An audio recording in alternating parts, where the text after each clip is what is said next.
Welcome to Deep Dive Daily. Good morning, Andy. Incredible time of year. Usually a show like this that focuses solely on awards with 3 weeks to go would be boring. They're like, hey, here's he's minus the 1,000. people. Sounds right. He's minus 1,000. Sounds right. We are not there. There are plenty of fun, paths to victory for unexpected runners in these awards for the NFL. And I'm excited to break into these with you. But before we go, were there any moves in the market that caught you by surprise, or any injury notes that you wanted to make sure the loyal listeners of the Deep Dive were aware of? Honestly, I've been mailing it in this morning. We're so close to the holidays. I had some other stuff to work on. I had a kid faking sick this morning. Oh, and then classic. Of course. And then realized she couldn't sing in the choir concert tonight if she missed school.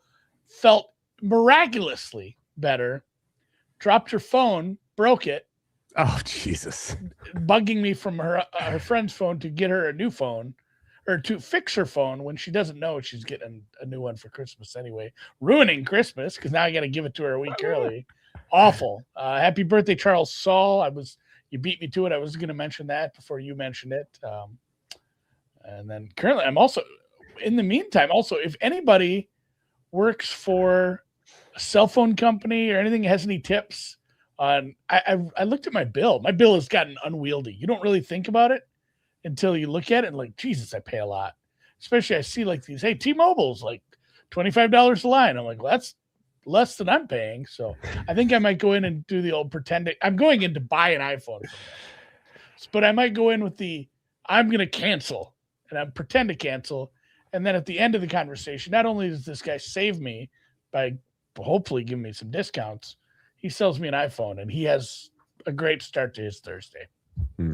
So anybody with tips on that, DM my ass. But yeah, let's dude, honestly, the best tip I can give you, if you want to, it's not about the phone plans. I don't know how to game the system there, but the Chase Sapphire credit card, that thing absolutely fucking rocks. I mean, the rewards on it they rack up wildly fast, and they have like an Apple store connection where they're like just giving away phones. It is crazy. I got 2 iPhones and an Apple Watch this year. It was like the one gen behind like the release, but as soon as like the new releases were announced for the Ultra 3 and the iPhone 17, it was literally like, oh yeah, you can use like an 1/8 of the points you've accrued like the last 5 months and we'll give you a new iPhone. I'm gonna have to look into that. I love credit card points. I don't understand people like, hey, you're gonna pay these bills every month anyway from your bank account. Or just put them on a credit card and then pay it off and get a bunch of money. Yeah, they're literally just like shedding. They're shedding Apple is shedding inventory through the Chase rewards portal. I'm a big Wells Fargo Active Cash. The one that the Steve Martin and who's the other guy? Steve Martin in those commercials where they're always buying stuff and they get hot dogs. Martin Short, yeah. Yeah, those two. Only Murders, yeah. Fan of that card, although I'm also fan of the Capital One Saver, 3% cash back on all food and entertainment. Oh, interesting.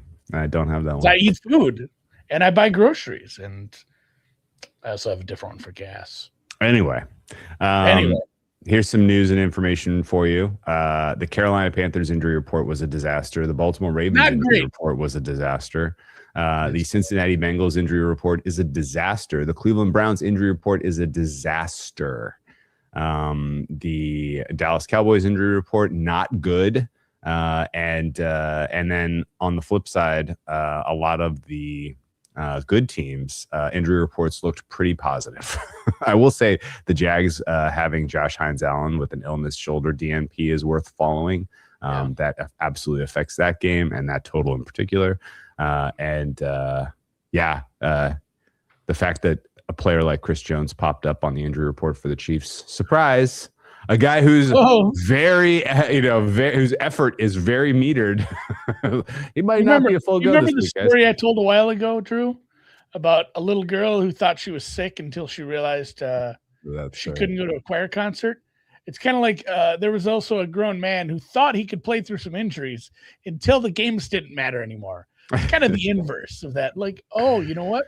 Yeah. It does hurt a little worse now that we're eliminated. I am feeling a little under the weather. I may skip a week. Yeah, there is some of that's going around this time of year as well. The sad one for tonight is Cross missing the tackle. Which thank you for bringing that up.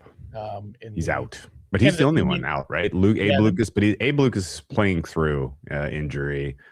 So is Bradford and Zabel. They're all banged up. That's a fucking mash unit. Cross missing and Adams missing for the Rams. And that one Cross will be replaced by Josh Jones. Not sure if you're familiar with Josh Jones's work. This is not the former safety.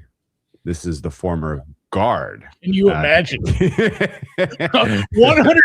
Well, I looked him up and I was like, Josh Jones, the safety? That doesn't sound right. It's Josh Jones, the former right guard. Did some fine work for the Cardinals back in 2021. Hasn't had many reps at tackle, certainly not at left tackle. So good luck handling Jared Verse tonight. We've been waiting for Verse to have a blow-up game. Kind of feels like it. Yeah. You're thinking of Joshua Jackson. Yes. Common confusion there. Yeah. I believe he was also in. Can't think of it. Yeah, it's the movie that was. The book was called Valmont. Ryan Phillippe, Cruel Intentions. Jesus. Cruel Intentions. Yeah. Jesus. Maybe that was a different Dawson. There's a lot of Dawsons, there was a lot of kids in the Dawson Creeks. No, he was the gay guy. He was the gay guy that helped him out. Yeah, helped him out with the quarterback guy. Yeah.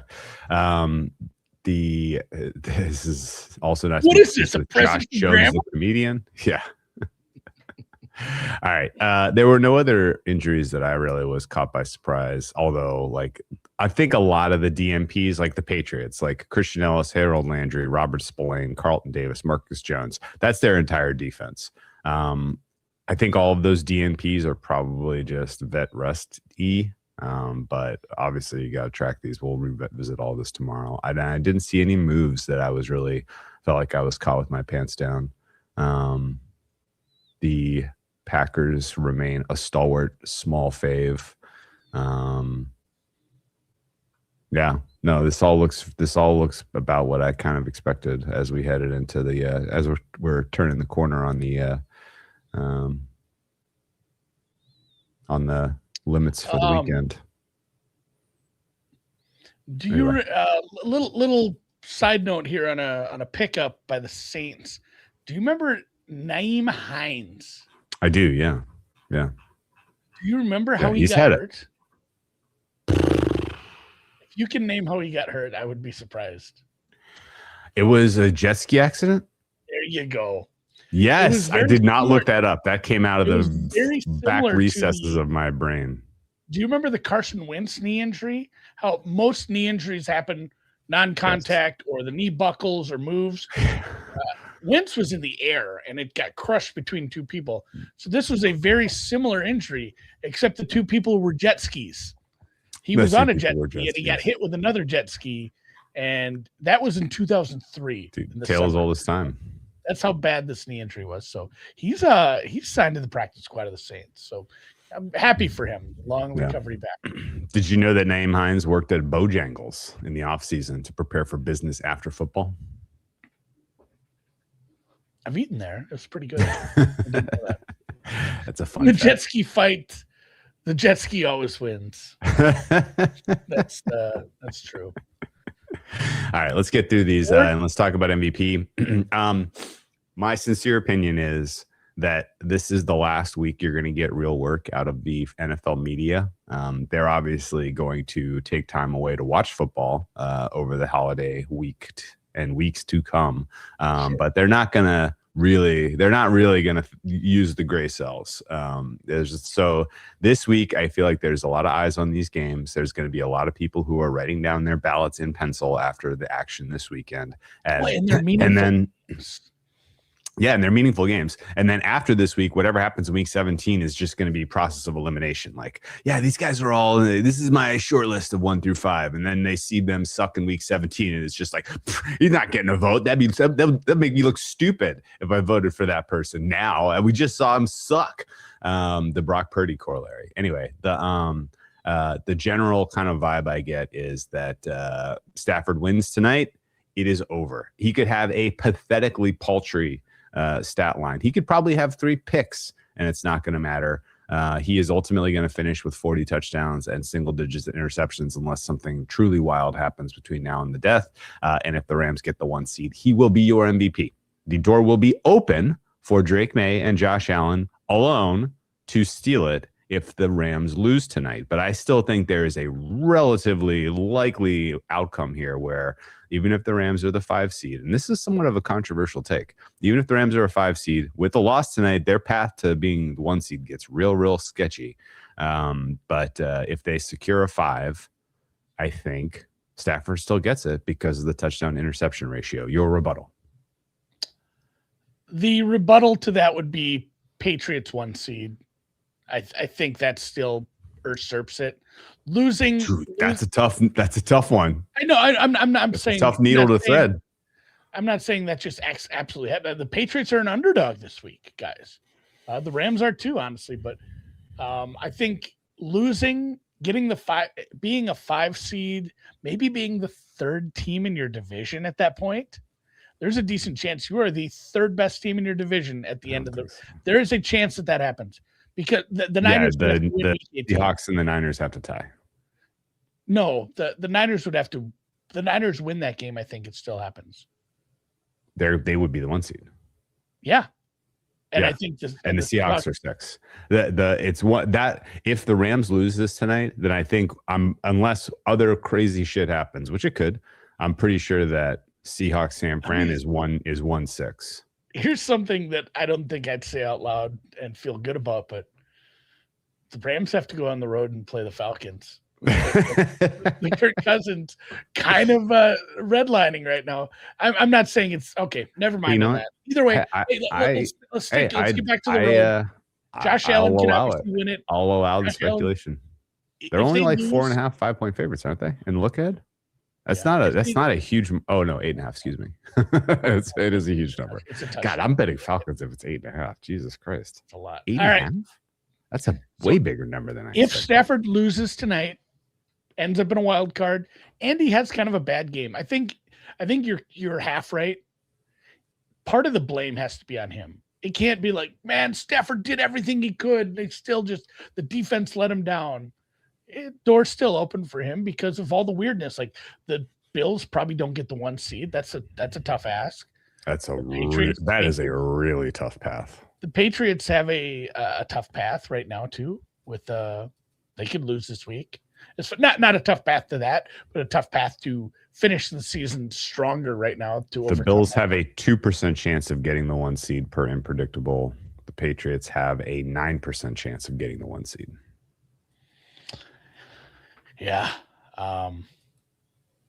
Like if Stafford belly flops this week on national television and then again on Monday Night Football against the Falcons, then yeah, he's out. He's not going to win. But that's a double belly flop. You're asking for a lot. Although Stafford's done terrible things, so maybe. I think it's going to take something pretty seismic for Stafford to lose this, which is why he's minus 351, and that is correct. I don't see a bet in this market. You? No, like you said, May and Allen, it's tough to get them the 1 seed. It feels like that's almost a prereq for overtaking the statistical freak season that Stafford is having at this point. I think Stafford loses this week, wins out, probably still gets it, like you said. I made it 85-10-5 yesterday, just off the top of my head. All right, Patriots win the division. Which means there's a little bit of value on Stafford at minus 351, but not a lot.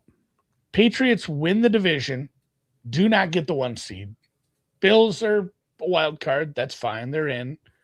Stafford loses the next 2 games. Yeah. Who are you giving it to? Josh Allen. That in that world where there is no like, wow, this guy did that, then they default to Josh Allen as the best player in football. He's getting. I think you're right outside of a case. That's like the 5% Josh Allen.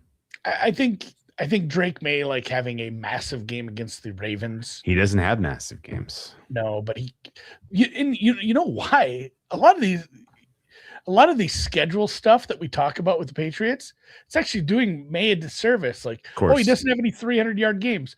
You don't need 300-yard games. Fourth quarters. Yeah. You're not throwing in the fourth quarter a lot when you're beating up on bad teams. So I think a close game where he throws for like 350 and 3, that pushes him ahead of Allen for me. It's also a shame too because Drake May is not being given the benefit of the doubt of playing for a terrible coach. That's true. Let's get into that one next. Let's just jump right in here. Boy, is this one wide open still. I don't even know if we can peel all the layers of this onion back. There are 5 live candidates for this award. It's very fun, this one, for real. It's not up at Bookmaker. I had to pull up Bovada. Vrabel plus 140. Does that number to me seems insane. And I'm not just saying this because I'm an anti-Vrabel stan. And again, like people think I have something personally against him. Well, I obviously do, but even more than that, I didn't bet him for this market, so I don't want him to win. But Vrabel's favoritism in this market is so tenuous. It is so tenuous. He is a dog this week. If he loses, now I don't think he will, but if he loses this week, like it's over.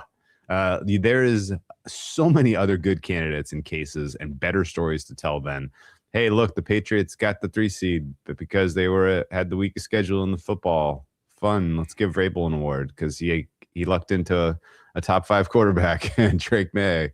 Yeah, Vrabel. Obviously, people are going to literally forget why they ever even liked him as a candidate for this award if they lose to the Ravens on Sunday night. Point yesterday, Drew, you said if you don't have any Vrabel and you wish you did, maybe you should just be betting the Patriots money line because here's the thing. The Patriots play the Jets and the Dolphins going in. Yes. They're going to win 2 of those games. 2 of those 2 games are probably going to win. So if they win out, Drew, they will be 14-3. Do you know what their record was last year? 3-14? 4-13. 4-13. Okay. You just a 10-game improvement. It's a heck of a turnaround. It's an automatic for me.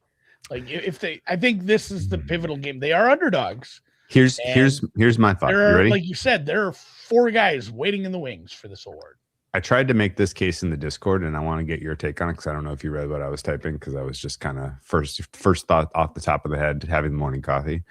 I think Coach of the Year is literally just it's like the voter, like you exceeded my expectations, and I have to make things right by giving you a Coach of the Year vote, right? Like it's a personal expectation thing, not even just the market expectation, right?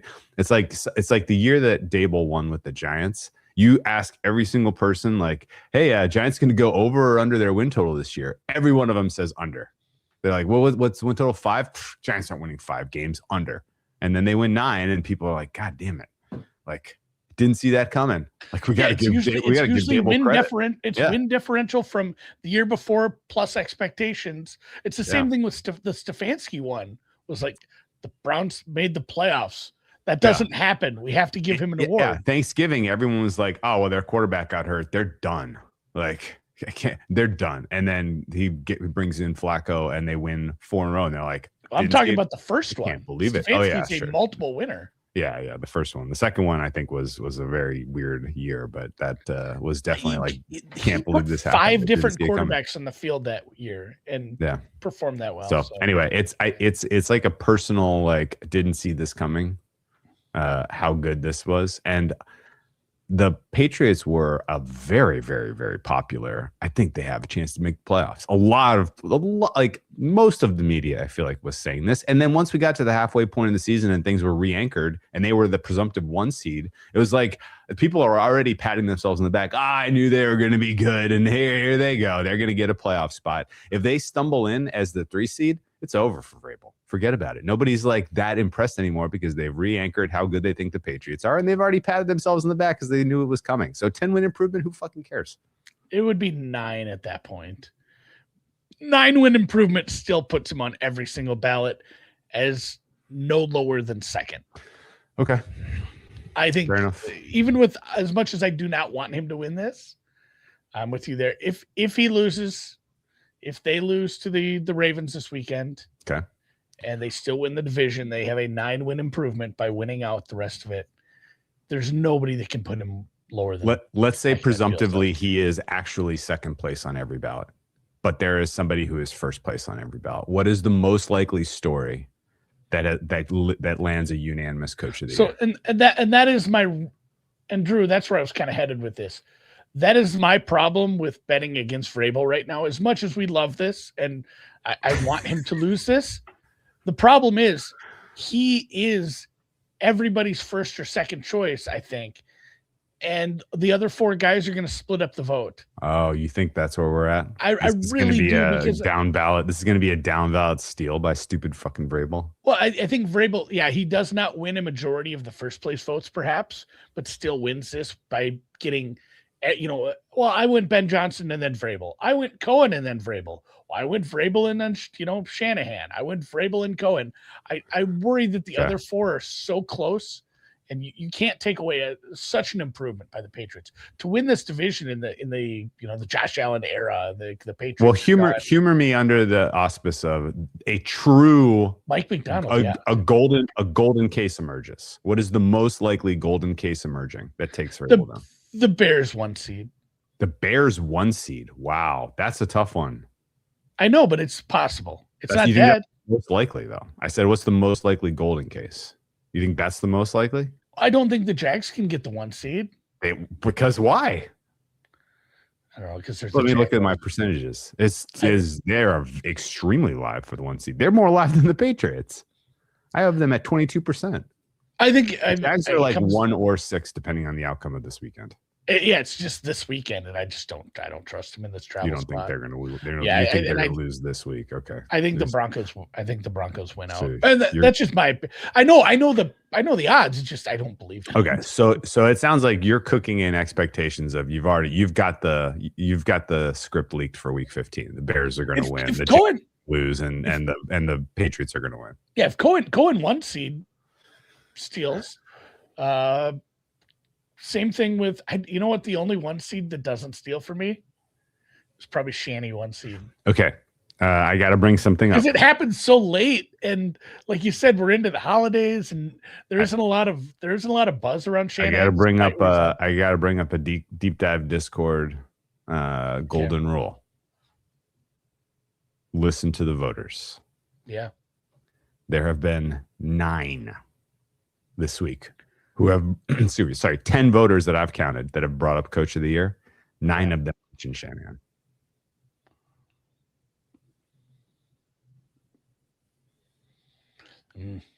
Vocal minority. I'm not buying it. I don't buy it at this point. Okay. All right. If they're already thinking it though, and he does get the 1 seed, which is not crazy because they're going to be favored in primetime the next 2 weeks. Yeah. It feels like there's absolutely a world where Bears Niners decides this, right? Maybe I'm a little low on Shanny. Bears Niners Sunday Night Football it's the MVP game from 2 years ago. And this is where I'm at. Like, they've mentioned Shanahan, but it's I mean, what are they saying? He's the best coach? I don't think there's so many other scenarios where it's like, you know what? We do got to give Shanny some love. He's a great 3rd place vote, like Matt Ryan says. Look, I'm not trying to dissect their opinions because some of these opinions are pretty stupid.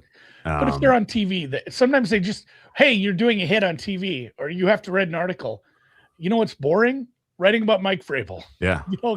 It's been all year. Like when they go on the air and the voters. The Niners have had a year from hell. All of their top cab players have been injured. How are they 10-4?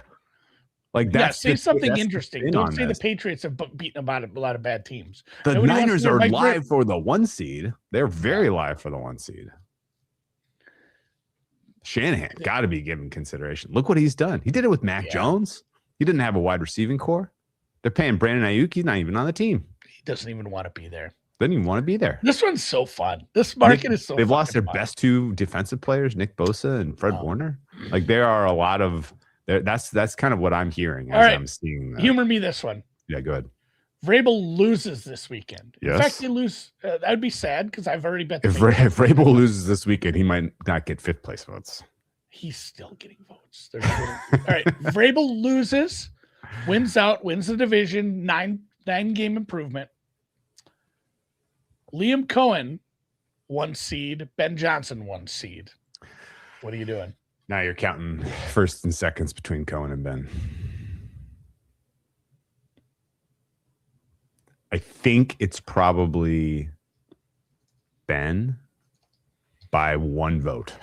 That's a split the baby. That's a Peyton Manning, Steve McNair year.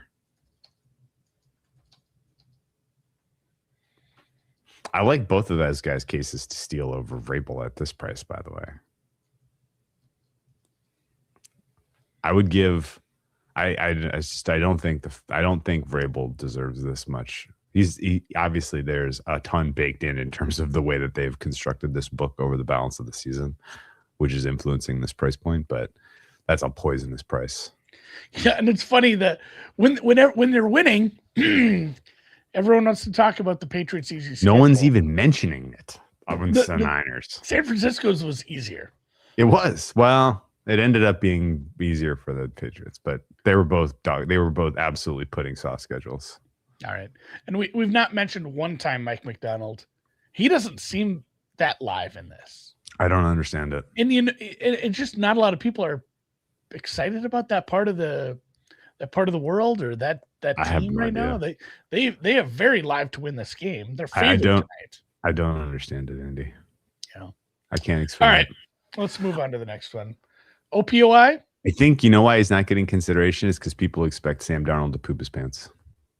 If not tonight, then against San Francisco. Which is a great segue into JSN.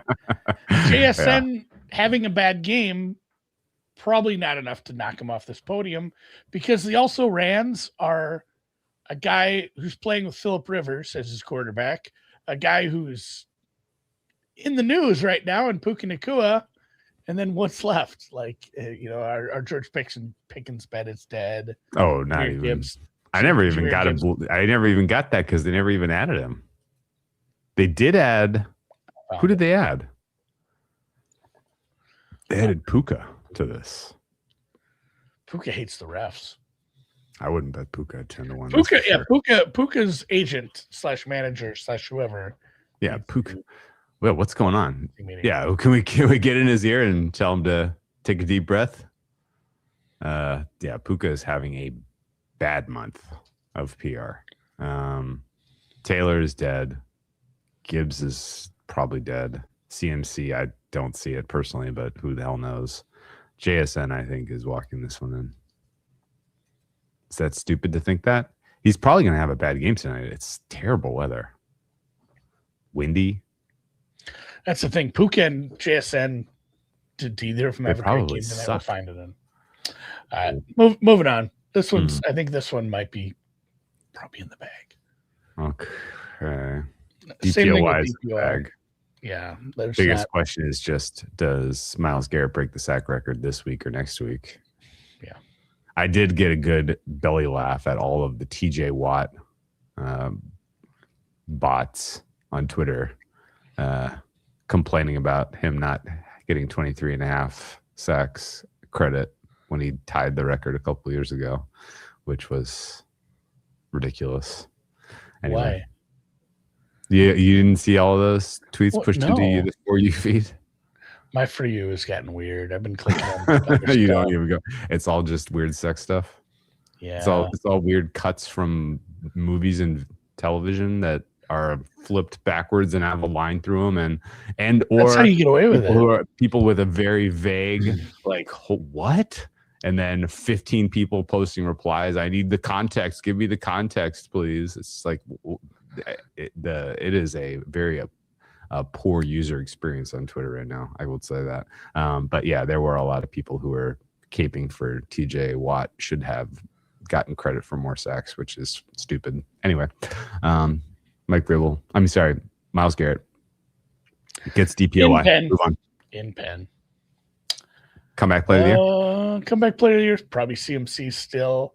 Okay. Phillip Rivers shouldn't be eligible for this, but if you take, you know what, I'm saying addendum. I'm saying asterisk. If you missed this many years, it wasn't like Flacco where he played last year and he just didn't start this year. He's been on the couch for 8 months. This guy's been on the couch. He's probably looking at, cashing out his Social Security at this point. Yeah, he's getting messages like, you're about to go on Cobra. Your health insurance is running out. He's like, damn, I need to reset the clock on that. Yeah. Don't you have to play 65 games to be eligible? That's funny. Anyway, I would say that the big difference between Rivers and Flacco, as you mentioned, is certainly the gap is longer, but Flacco won a bunch on the way in. I know. Like Dak, Phillip has to probably win 2 of these last 3 games. I think he has to win all 3 to really be a force in this market, which is funny. He's got a chance this week because he's going up against the defense that can't rush the passer, so you never know. But it would be funny if he won this week and then this price got spiked to like minus money. And then we bet Christian McCaffrey. Yeah, and then I think you'd go against him. Yeah. All right. Offensive rookie of the year is a really, really fun one too. This could break in one of 4 directions. 5 directions. Don't you dare say 4. Really? You think Egbuka still has a case? The market certainly does. I think Egbuka's done. The market does. I think he's done as well. Egbuka is likely done. Tet, I'm worried about as well.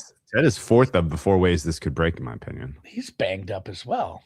Yeah, Ted is the 4th of 4 ways this could break. I guess it could break 5 ways. Egbuka is 5th of those 5. Ted is 4th of those 5.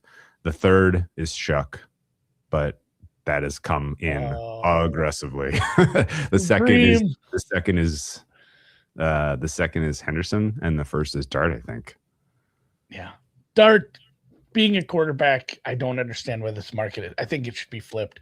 Dart should be like 2-1. Henderson should be plus 350. Especially, it's almost going back to the old days of Belichick, where remember Jonas Gray? Yeah. What did he had like that 3 touchdown day, got put on the magazine covers, didn't even like play the next week. It does feel like what Vrabel does week to week with these running backs could be puzzling from here on out, and the Henderson just might not get the right opportunities. And you might call it puzzling. I'm gonna call it fucking stupid. Yeah, because he's a bad coach. I think, Henderson's clearly got more juice than Stevenson. Stevenson plods around and fumbles every fucking 10 times he touches the ball. Like criminal that they're doing this whole, they're negging him for reasons that are inexplicable. Henderson not going to get it probably. He might. Yeah, and the Egbuka number is very puzzling. I don't know if it's just because they have liability on him or what, but is he still playing? Yeah, he hasn't contributed like he was at the beginning. My God, he was amazing. He was unreal for 2 months, but that feels like 2 years ago.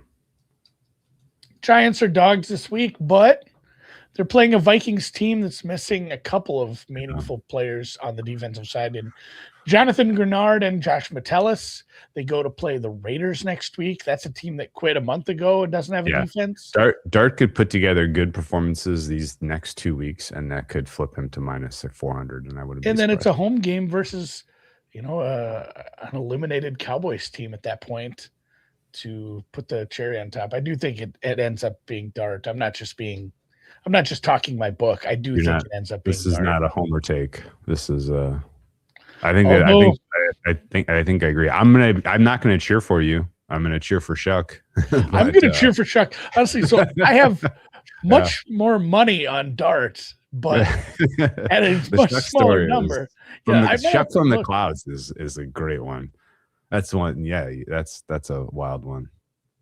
Well, I mean, the Shuck payout is bigger. I think I'm gonna have to go double check that because it has it was to be 225 to 1. I didn't put much on him, but that's one who cares what you put $1 on that. You're telling people the rest of your life. I bet Shuck 225. It's like the Burrow, Shuck 225. Yeah, Burrow Heisman 200. Yeah, of course. Oh, anyway, those are so fun. So we will actively be rooting for the Saints. Shuck winning out. Shuck thunderfucks the Jets this week, and people are like, "Man, is he a top 10 quarterback?" Just remember where you heard it first.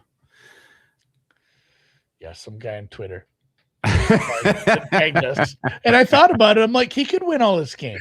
He has no. I meant remember where you heard that set up first. Oh, sure. That people navel gazing. Is he a top 10 quarterback? Yeah, for me, Darter Shuck thunderfucks the Jets. Yeah. Is that it? Shit, I might tweet that. If he thunderfucks the Jets just to get the ball rolling. This guy's so good. It's like, damn. Look how many teams passed on this. I know he's like 25, but is Shuck already like a top 10 quarterback? Many are asking. D-Roy, you got anything? I don't even have a market up, so I don't even know what to say there. Schwessinger's been bleeding. I know, because it never was a strong position. So he's minus 500. Amount of worries 5-1. This is Bovada. James Pierce Jr., who a lot of people have been talking highly of. He's plus 750. If I were to make a bet, that would be the only way I could go, would be Pierce. Jr. Just the amount of worry needs some pretty magical stuff to happen, I think, where he'd have to house a touchdown. Like, what is more likely? You get a ball tipped your way and you run it for a touchdown, or a guy ends up with 4 or 5 sacks over 3 weeks?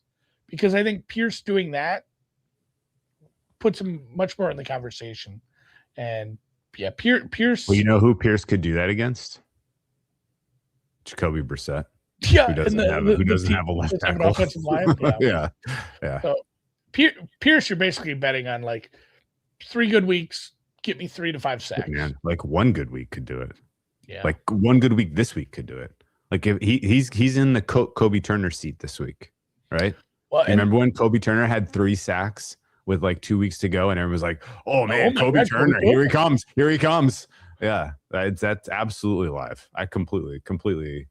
Well, and the other part of this, it won't affect Myles Garrett because of, I mean, just the eye test. Hey, he's a freak who's doing, freak things, and he always has been. And if he breaks a sack record, that's just cherry on top, and he should. But the Browns defense quietly gave up 62 points in the last 2 weeks to Cam Ward and Caleb Williams. Gave up 26 at home to the Niners. Andy, those were the last 2 first overall picks. I think we can give the Browns a little bit of a break. We give. I'm just saying it feels like the Browns defense outside of Garrett it's not being viewed the same right now either. And no, that's Schlesinger. That's true. It's because they're not playing for anything except for the sack record for Garrett, which it's correct. And that's the other point I was getting to with the conversation about the schedule is Josh Allen going for like 3 touchdowns and 2 on the ground. That doesn't reflect well on a defensive rookie of the year either. No. Whereas Jacoby Brissett looking like an absolute fool because his whole team's hurt. Maybe that helps. So I may add some Pierce. I know you guys got bigger numbers, but I might join you. Tougher ask. Nick Manwari being the second choice right now. That is a way harder flip. I don't know how he flips Schlesinger. Like I said, he has to have a touchdown or 2. Yeah. He has to have several or like a 3-pick game, something crazy. Don't think so. All right. Let's keep rolling. That's it. That's all of them. Oh, yeah. There's no protector of the year markets. There's no assistant coach of the year market. Can't bet on Walter Payton Man of the Year for reasons that remain completely befuddling to me. FedEx Ground Player of the Year is not up. FedEx Air Player of the Year is not up. These are all awards that they're going to give out on awards night. I'm not sure why we drew the line at Comeback Player of the Year. Which is funny because one of the big things we're talking about on the timeline now is the prediction markets and some of the offerings they have, suddenly why aren't those there? Wait. They went and they fucking kicked the hornet's nest of transfer portal markets, but they're not just going to throw up Walter Payton Man of the Year. Is that so? I almost felt like I'm like, am I a boring person? Because everyone has these takes on prediction markets, and I'm just kind of like, I don't know. It's the same thing. It's a betting. It's a place to bet. Like, yeah, I don't have a strong opinion until that one. It's like, we need to bet on everything. Like, that one feels so like it's one person, a young person, making a decision based on the advice of probably some other people. I don't know if you should be able to gamble on that. Somebody had made the case like a team could use this as insurance. sure. Like they could bet on it happening, and like, well, if we lost our best player, we also made a bunch of money that we can put in the NIL. Yeah, I guess, but at the same time, this is going to be fraught with fraud. Unlike the other prediction markets Unlike the which person we Googled the most. Like everything, it's a different kind of insider trading. So maybe I'm back to my boring take of fuck it, I don't care. Yeah. The issue, and I mean, the issue is somebody's got to be on the other side of these. And unless the providers are providing liquidity themselves, if somebody wants to make a bad bet, that's their choice. Yeah. I just put up some prediction markets for who gets the Bart Starr Award, guys, and the Art Rooney Award. Let's put up some prediction markets for Executive of the Year. Butkus Award winner. That's top linebacker. That's a fun one. Everyone will. On Kalshi, you can like request stuff. I might go on there and just see if it's not already on there. Okay. Well, Walter Payton Man of the Year is where we should start. We should start there because honestly, you got 32 chances. I don't know how the hell you rate them. that one's like a fun gamble. Anyway, my Kalshi is just Matthew Schaefer right now. Who's that? The rookie NHL player? Yeah, he's the. How's he doing? He's doing good. Not only that, but the team's doing better than expected, which is helpful. The second favorite for a bit was the Wild's backup goalie, which is funny because he was amazing and he had a really nice streak, but he also doesn't play that much. You know, he's the other goalie. I don't know how easy is that for him to win. So I know Schaefer needs a couple rookie of the year is called the Calder, right? Yes. There hasn't been my numbers say Schaefer should be about minus 250 there. What is he? That's roughly where it's at. Okay. I think he's a little shorter than that. Yeah, there's been a few challengers. This Beckett kid, he's good. There was the kid from Montreal, but he kind of tailed off as well. He's flipped to starter? I don't think so. Every game they're starting Gus. Oh, I got a fun fact for you. Do you know what the stadium, the arena for the Minnesota Wild was called before they changed the name? It is a Eversure Stadium. The XL Energy Center. The XL Energy Center. That's what I was going to say. I think maybe from the beginning of this franchise, that's what it was called. It was probably a 20-year deal.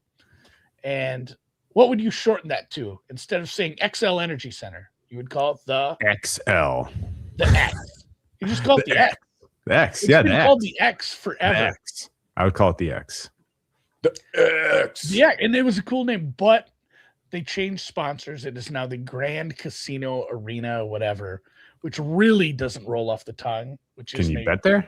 Freudian slip. No. That's a very misleading nomenclature. We don't have sports betting here. Either way, very misleading. So this hasn't caught on in the media yet, but I've been clicking on a little bit too much Wild stuff, and my For You page has gotten some Minnesota Wild stuff.